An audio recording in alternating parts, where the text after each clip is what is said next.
В приграничном селе Эргени состоялась 105-я по счету встреча в формате механизмов по предотвращению и реагированию на инциденты. Главный вопрос с юго-остинской стороны – дестабилизация обстановки, вызванная выставлением грузинского поста в районе остинского села Виста. Этот пост является фактором напряженности, в том числе и для жителей села. Местные жители, как правило, боятся ходить по дороге, поскольку она просматривается с этого поста. Очередной раз нами было указано грузинской стороне, что основным стабилизирующим фактором, основным фактором, который приведет к стабилизации обстановки в этом районе и в регионе в целом, является вывод этого поста полиции с территории Республики Южная Осетия.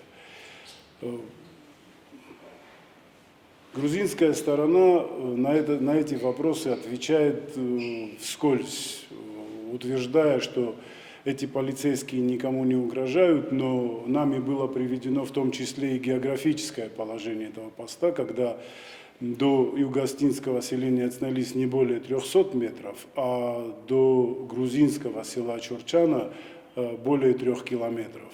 Южная Осетия не раз предлагала определенные варианты компромисса, в их числе открытие госграницы в населенном пункте Раздохан, если грузинский незаконный пункт будет снят. Также обсуждались вопросы участившихся случаев полетов грузинских беспилотных летательных аппаратов близ госграницы Южной Осетии и нарушения границы грузинскими полицейскими. Очень серьезную обеспокоенность у нас вызывает нарушения границы, которые происходят либо под контролем грузинской полиции, либо самими грузинскими полицейскими, которые позволяют себе переходить линию границы, приближаться к информационным знакам, к баннерам, к заграждениям, фотографировать какие-то заграждения. И потом они, как правило, находятся на нашей территории очень короткое время и уходят на территорию Грузии.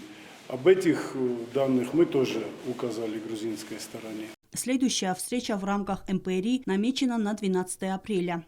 Эльвира Дебилова, Заур Устаев, Зарема Арсоева. Информационный выпуск сегодня.